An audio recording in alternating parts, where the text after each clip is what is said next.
You are listening to Skin, Earth, Vitality, the podcast where ancient wisdom meets modern vitality. If you are seeking to reconnect with your innate vibrancy, you're in the right place. I'm Emily Davis, a seasoned holistic esthetician and herbalist. Join me as we unlock the secrets of ancient skincare practices, explore the beauty of seasonal and nature-based living, herbalism, and true holistic well-being for you and the broader ecosystem. This podcast is brought to you by Stratum Aesthetics.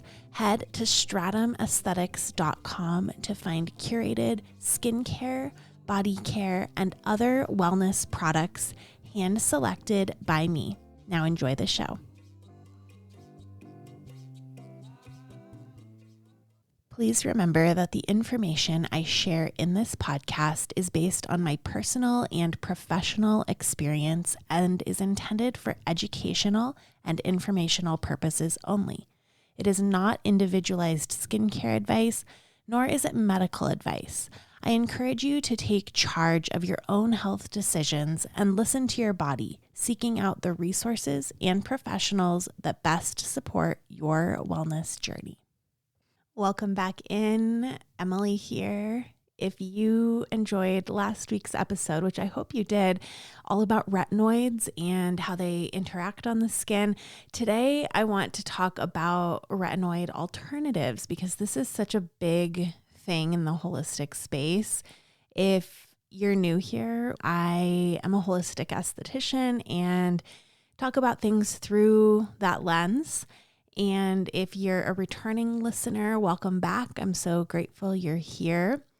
If you haven't listened to the episode from last week, that was kind of like a part one. So go back and listen to it. Or maybe you already know that you're not interested in using retinoids, but you really want alternatives. In that case, you're already right in the correct place. So welcome in. Since we're talking about retinoids and retinol alternatives today, I had to bring in the product of the month, which is Laurel's Unburden Serum. So, as I said, I'm a holistic esthetician, but I also have a online skincare apothecary, which is just like all kinds of vetted and curated products that I love, all herbalist formulated. When I became an herbalist, I just was like, oh my gosh, this is the key to skincare, is having this knowledge to formulate in a more sophisticated way. And so Laurel is an herbalist formulated product line that I'm obsessed with.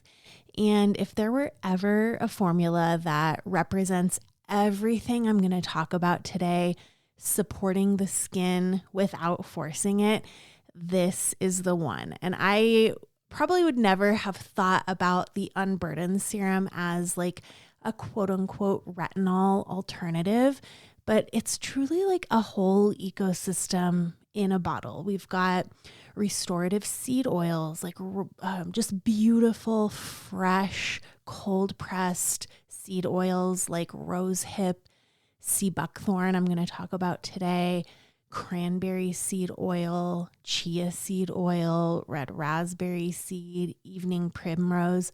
So these are all rich in carotenoids and essential fatty acids and antioxidants, and they help with the exact same outcomes that people are chasing when we're going after retinoids, like that brightness, the firmness, even skin tone, resilience, just like glowy skin, right?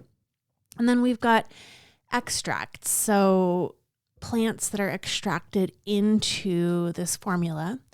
And this is where the magic is. So we've got gotu kola. I'm going to talk about that one today, which don't sleep on gotu kola. It is such a great ingredient for firming and collagen synthesis and just like all this yummy stuff that we want for our skin. We also have comfrey, also amazing for wound healing. And I always say wound healing, but it's like when we're talking about good skin and skin integrity, wound healing is number one. We need that. And then we've got licorice and skullcap. These are going to help with pigment and inflammation in that incredibly intelligent way that plants do. We've also got some great essential oils, and Laurel always microdoses her essential oils. So this is not like other companies where they're using it for the scent profile. They're using it for its medicinal values. So helichrysum is just one of my absolute favorites. It's fantastic. This is just one of my absolute favorites for just all over pigment support, balanced pigment production. Nothing in this formula is trying to dominate your skin or override it. It's just all about nourishment, all about cellular communication. It supports collagen by reducing the things that break it down. And then it's doing things like improving brightness by calming inflammation. I have a whole episode about hyperpigmentation. And basically, I just talk about how we need to reduce inflammation anytime we're dealing with hyperpigmentation in the skin. So this is what a holistic retinol alternative looks like.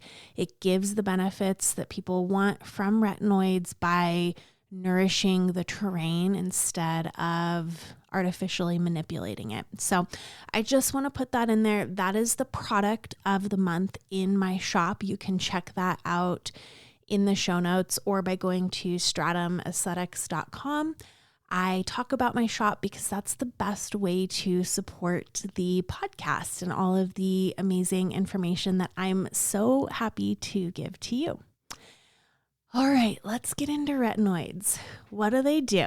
So one thing I noticed, or I guess I realized about last week's episode, was that I didn't do these are all the things retinoids do. And this is maybe why you're looking for a retinoid on the skin. And I think it's important that we address that in this episode so that we can actually look at what we're looking for in an alternative, right?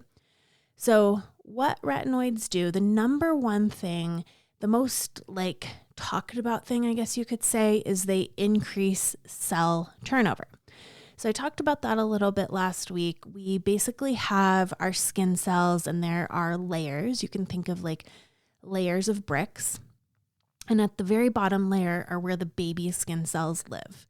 And they start out as a big, fat, plump, juicy, grape-like cell. They're full of liquid and life and they're just so ooey gooey. And then as they grow in their life cycle and as they migrate up to the surface, they are going to slowly get more flat. The liquid, the fluids inside are going to leave and they're going to turn into a raisin and then a grape nut. And then eventually they're a cornflake at the very top and then they're going to slough off. And so that whole cell cycle of your skin cell is going to take about 28 days in healthy skin when you're 30. And then over time, that's going to take longer and longer.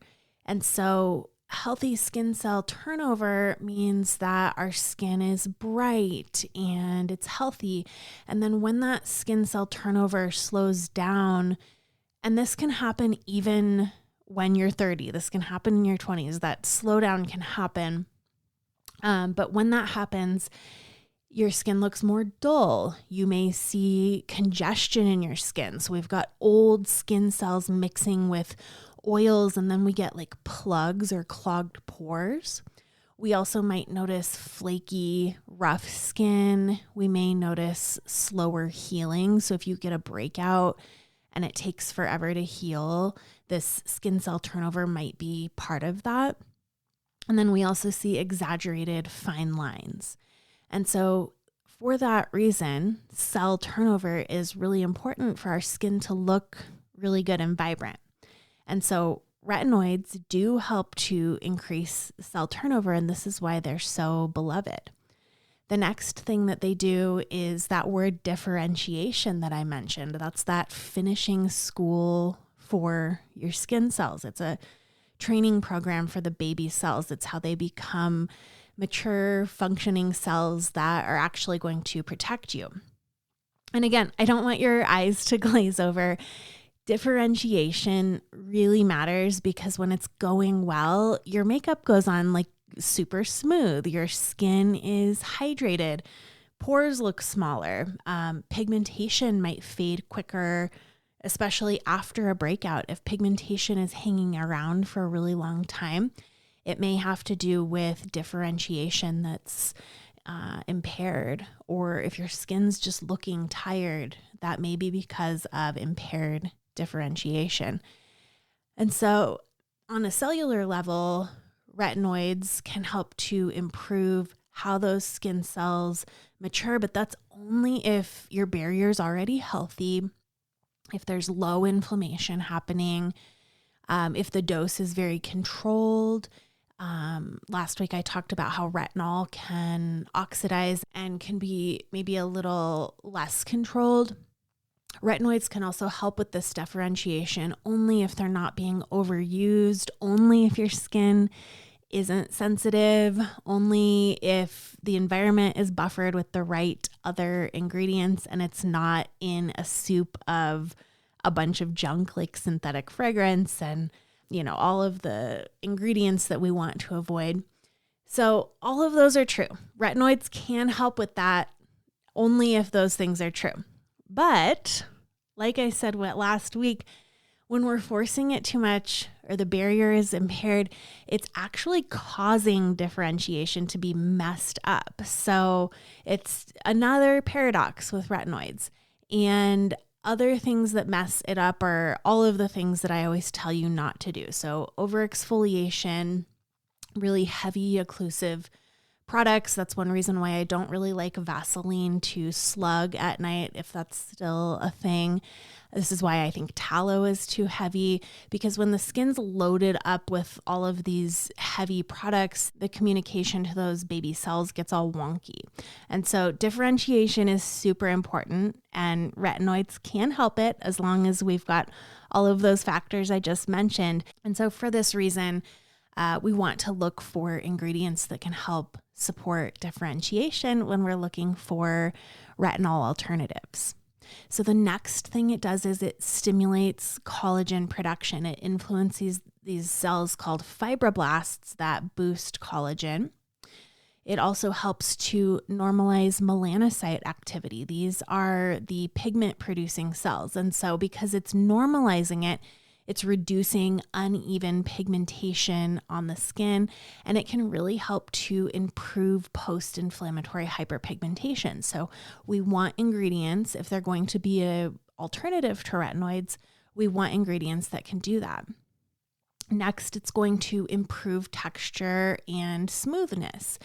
This is partly from the collagen production that it helps with, and then partly from the exfoliation from that increased skin cell turnover. It can support wound healing in very controlled contexts. So we want an ingredient that's going to also support wound healing. And then it also does regulate sebum or oil production. And so for this reason, many people really like it for acne. And so we might want to be looking for products that can help for that.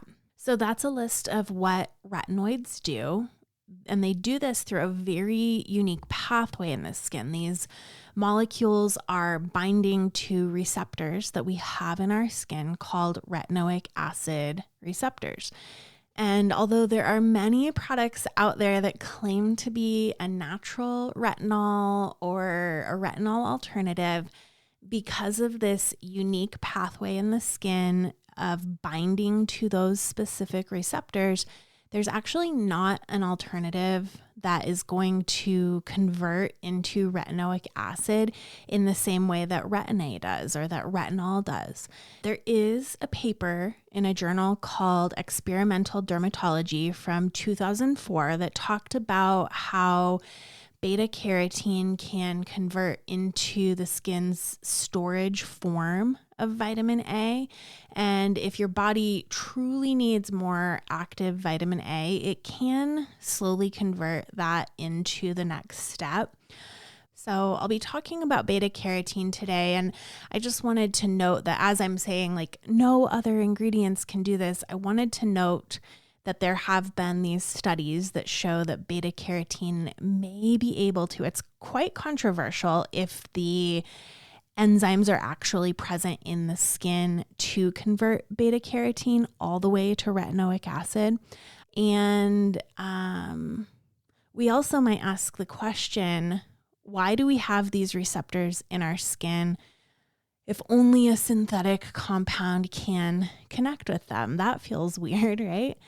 And if you thought that, I like the way you think. And the thing is, the body wasn't made to have these receptors forced through topical application. It was made to activate these receptors through internal metabolism of vitamin A in very tiny amounts. So as I said in last week's episode, it's bypassing the body's intelligence, and therefore there isn't actually a natural retinol alternative at all. And that's a good thing because we don't need a replica. We don't need to pretend that plants magically replicate pharmaceuticals because they don't. And that's great. But let's look at what retinol does and how other ingredients can achieve that goal, but in a more skin supportive, body intelligence first way. So we want things that are going to support cell turnover, that are going to nourish differentiation rather than pushing it or rushing it. We want ingredients that can help stimulate collagen production in a healthy way. We want antioxidants that can help reduce inflammation, but also reduce oxidative stress, which reduces the triggers for excess pigment. We want to improve texture. We want alternatives that smooth the skin, but they're going to maybe be through hydration or through lipids. We want to support wound healing, and then maybe we want some things that help to regulate oil. So let's look at the most popular retinol alternatives and see how they match up with those desires that we have. The first one is, I'm always getting asked about this. It's called bakuchiol. We're of course going to start with this because it's very well known, and anytime someone thinks retinol alternative in the industry, this is what they think of. So bakuchiol is an extract from the seeds and leaves of a plant called bobchi. And bobchi is a traditional medicinal plant in both Ayurveda and Chinese medicine. It's a very hot and stimulating plant, which, by the way, I'm prepping an episode about understanding your own energetics and your skin's energetics to know when a plant is a good match for you. But all of that to say, the extract is quite gentle. It's gentle enough for sensitive skin, and it's very different from how it was used in traditional systems, which that's kind of up to you if you think that's a good thing or a bad thing. But let's explore what it does. So it's a powerful antioxidant. So it's going to help neutralize free radicals. It's going to help skin recover from environmental stress. It has anti-inflammatory effects. It's going to help better barrier function because of this. It can help reduce inflammatory breakouts. Anytime we're reducing inflammation, it's going to result in smoother, clearer skin. It very gently supports collagen by influencing gene pathways that are involved in collagen synthesis. And we're not creating micro-injury or irritation to the skin, but then it also helps prevent collagen breakdown because it reduces enzymes that break down collagen. It's going to help with uneven pigmentation because it's what's called a tyrosinase inhibitor. It improves overall texture and smoothness. It's going to, like I said, improve pigment, and it's all while being pregnancy safe and good for sensitive skin. So I do think that if you're like searching out a quote unquote retinol alternative, this is one that is going to do a lot of the same things that retinol will do in a different and more gentle way. The next one is actually my preferred source, which is pro-vitamin A carotenoids. So pro-vitamin A is a plant-based form of vitamin A. It's found in things like carrots, sweet potatoes, rosehip, sea buckthorn, all of these very vibrant orange and red plants. But it doesn't act like retinol at all, so it's not a retinoid. But going back to that study I talked about, there is potential that your body can convert tiny amounts of it into vitamin A if it truly, truly needs it. So there is that potential, but I just think there's so many other benefits. It doesn't really matter if it converts into a retinoid for me. So examples of this, like I said, sea buckthorn, carrot root extract, rosehip oil, pumpkin seed oil, calendula extract, tomato seed oil.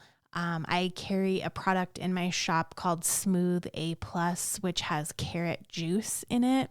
And so that's that beta carotene that we just love for the skin.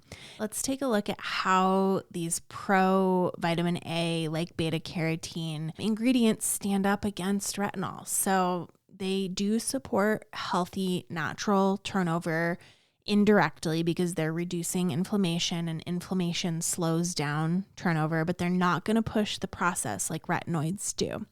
They do nourish differentiation because they're reducing oxidative stress, supporting healthy cell membranes, protecting lipids or the oils during differentiation, that cell training program. They do not stimulate collagen production directly like a retinoid would, but they do protect collagen and they do reduce the enzymes that break collagen down, and they also support fibroblast health. So those are those cells that support collagen production. They're not necessarily like telling them to do it, but they're supporting them indirectly. Next is oxidative stress. So these are great antioxidants. So this is a huge yes. This is their number one superpower. They're going to calm inflammation. They're going to brighten the skin by reducing inflammatory pigment. They're going to protect the collagen and soften redness. Next is texture. Do they improve texture?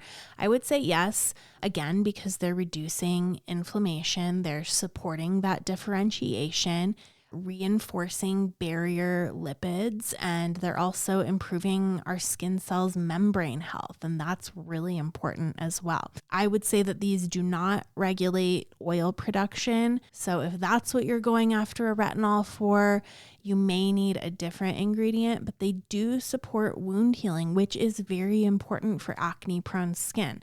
They're big for helping tissue repair, calming inflammatory cytokines, again, supporting that fibroblast health. So I would say this is their major advantage over retinoids, is they're going to support wound healing without irritating the wound environment. So I'm a big fan. You'll find these in a lot of the products that I carry in my shop just because they are whole plant and there's that synergy there with whole plant. And they're just beautifully supportive to the skin. I've seen huge changes for my own skin, but also my last almost 20 years of clinical experience. I've seen incredible benefit. Next up is a fun one. It's called moth bean extract. I carry a product in my shop called Solar Return from Live Botanicals, and this has moth bean extract. This was where I learned about it first, and I was like, oh, this is very interesting. It comes from the moth bean plant, which I had never heard of before. It's a drought-resistant legume that's grown in India and also parts of Southeast Asia. And it's called a natural alternative to retinol because there have been some, again, test tube activity that looks kind of similar to retinol in a cell culture. But again, it's not going to fit into those retinoid receptors and force cell turnover and force better differentiation. But it does contain natural amino acids and antioxidants. It mildly encourages skin cell renewal, or that turnover process. It can help brighten the skin through its antioxidant effects. There have been some studies to show that it increases fibroblast signaling. And I will say it is not going to be as strong as like a retinol, certainly not as strong as a retin-A, but still very helpful. So I like moth bean extract. I think it's very interesting. I like the science around it. And I also just think the name is cute. So, there's that.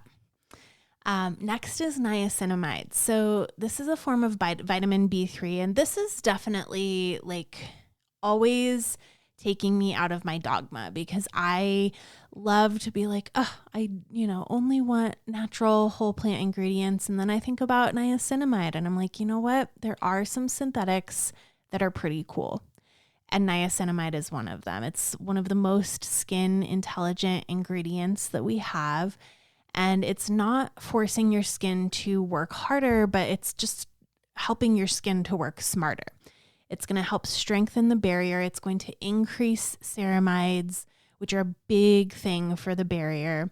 Helps to calm inflammation. It helps improve uneven pigment, support healthy oil production, help to repair damage, and it's doing this without disrupting the skin's microbiome or speeding up cell turnover. So it's giving retinol energy, but in a way that's honoring our skin's natural intelligence. So with niacinamide, we're going to see smoother texture, brighter tone, a healthier barrier, but we're not going to get peeling and thinning or irritation that we see from retinoids. And so I think this is a fantastic alternative for people who want the benefits, but without pushing your skin beyond its capacity.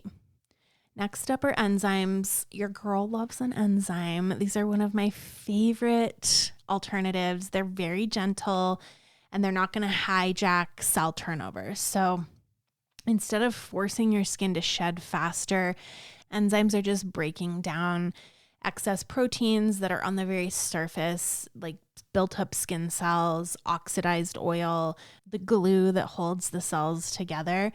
And so this makes them incredible for congestion and clogged pores because they dissolve what's stuck rather than pushing new cells up quickly. They're going to support clearer pores, smoother texture, better receptivity to hydration, all without thinning the barrier, without destabilizing your microbiome, without triggering inflammation in your skin. So you can think of these just like little composters on the skin. They're leaving everything else beautifully intact, but cleaning up what's already ready to go. And some of my favorite enzymes include things like papaya enzyme, pumpkin enzyme. Live Botanicals carries one that I carry in my shop called Oasis. That's an enzyme mask that I use in almost every facial. I always wonder if they are like, this girl orders so much of this enzyme, because I just think it's so good. It does not cause redness on the skin. It does not cause irritation. I can go in and do all kinds of facial massage after without worrying about my client's skin being too sensitive. So love, love, love. You can find that in my shop. I'll link it in the show notes. And it also just has like a plethora of other amazing magical ingredients as well. Next up, I promised I would talk about it, Botanicals. This is one of those herbs that it just can do so many things for the skin. It's very rich in compounds called triterpenoids, and they are just so good for collagen synthesis and wound repair and strengthening the connective tissue. So I want Botanicals on my skin every single day. It's so good. It's creating the conditions for healthy regeneration. It's calming. It's going to support my better microcirculation within the skin, meaning blood's going to flow better. It's amazing for improved firmness. There was a study that showed that Botanicals was even more firming to the skin than vitamin C. And I just think it's such a cool ingredient. I first thought of Botanicals as like a brain support herb, but when I learned how good it is for connective tissue, I was like, oh, that's really cool. I actually even made a broth with Botanicals in it recently, like a bone broth. for my dog, Teddy. Yes, my dog is very spoiled and he gets herbal support all the time. But he had injured his back leg doing parkour in the house one night, and he was limping. And I was like, oh my gosh, like what is going on? And we knew that nothing serious had happened. And I had done a broth with seaweed, gotu-kola, nettle, obviously meat bones. And I was giving it to him for a while and he got better quite quickly, which was really fun. And just a story to share that gotu-kola is amazing for that connective tissue. And connective tissue is not just in our face with our collagen, it's all throughout our body. Disclaimer, this is not me giving you veterinary advice. There's a wonderful book if you're interested in herbalism for dogs called The Herbal Dog. I've also taken a couple of dog herbalism courses in the past, so I feel pretty confident in what I'm doing, but I'm certainly not starting a podcast at this point in time. Who knows? Life is long, but at this point in time, this podcast is not about veterinary advice. So let's move on to licorice root extract. Licorice root is just like, oh, it's so good. Licorice root is just like a powerhouse. It's incredibly calming for inflamed skin. I love this for eczema, actually. And then it's going to also even out your skin tone by turning down enzymes like tyrosinase that trigger excess hyperpigmentation. It's going to support a healthy barrier. It's naturally anti-inflammatory. It's not going to force skin cell turnover, but it's going to create an environment where our skin can repair more efficiently. I love this for people with redness, melasma tendencies, hyperpigmentation from acne that's having a really hard time fading, or just like easily irritated skin. If retinol's over here telling the skin to like push harder, licorice root is over on the other side being like, no, let's soothe the system so the skin can do its job better. So I love licorice root extract. So moving on to peptides. Peptides are like little protein messengers. They're short chains of amino acids that can send messages to your skin like, hey, let's repair, let's make more collagen, let's calm inflammation. There's hundreds of peptides out there, and each peptide may have its own specific message. And peptides are not harmful. They're not inflammatory. So they can be a really great alternative.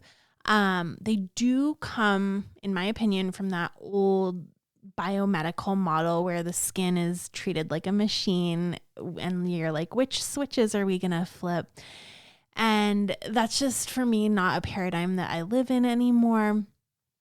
But on the other hand, there are brands that I carry like Live Botanicals that have quote unquote plant peptides.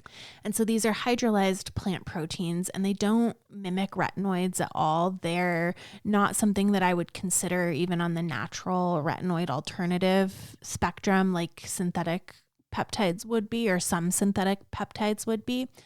So the peptides in the products that I carry are there to hydrate, to help strengthen the barrier, really just support the ecosystem rather than trying to override it. For me, the synthetic signaling feels a little too like command control vibes. And so the plant-derived ones feel a little more nourishing to me.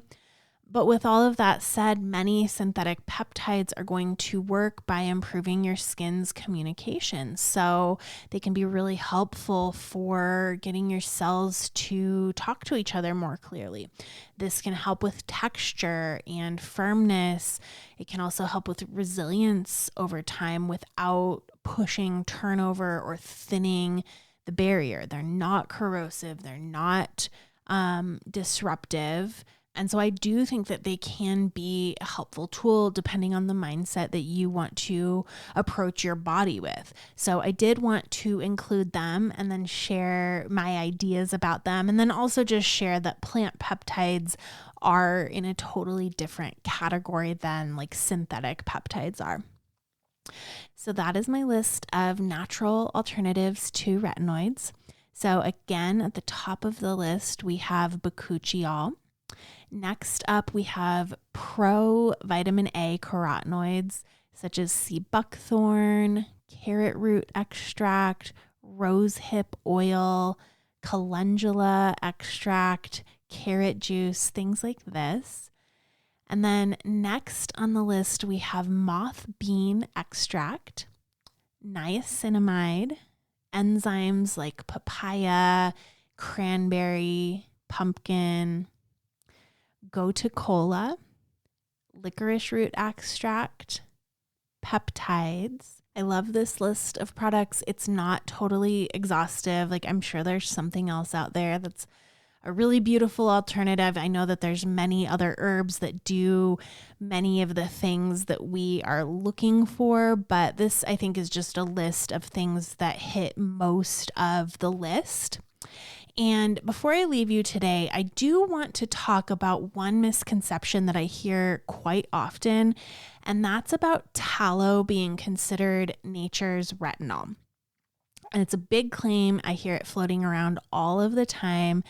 And that's because tallow contains vitamin A, which is true when you eat it. So it's just like butter, just like egg yolks, liver, they all contain vitamin A, but that doesn't necessarily mean that the skin can use it topically in the same way, because the vitamin A that's in tallow is locked basically inside of whole food fat structures that the skin doesn't break apart and convert into retinoic acid. And we don't have the enzymes in the skin that are going to make that happen in a meaningful way.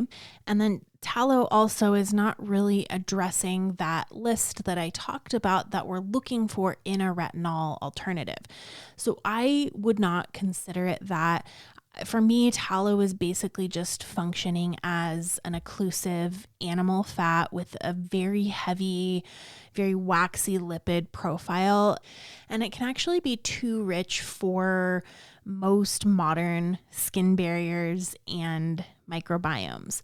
If you love tallow, perfect, do that. That's your call, but it's not something that I recommend topically, and it's certainly not a retinol. It's not a retinol alternative. I think, unfortunately, saying that is just wishful thinking, because yes, it does have vitamin A in it, but really we're getting that vitamin A support when we're eating it internally, which I think is fantastic. So with that said, this is where the conversation is going to get much more juicy, for me at least, because if we're looking for true vitamin A support, it's going to come from inside of our body through food. And this is how our retinoic acid receptors were meant to be activated.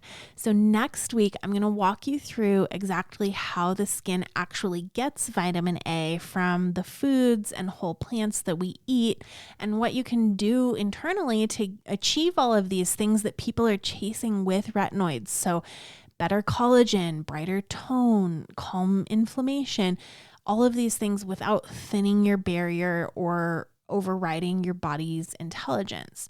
So next week, I want to zoom out from what product do I use to how do I nourish the whole terrain so that my skin actually thrives, because to me, that's where the real magic happens. So I'm super excited for that episode. And until then, be well.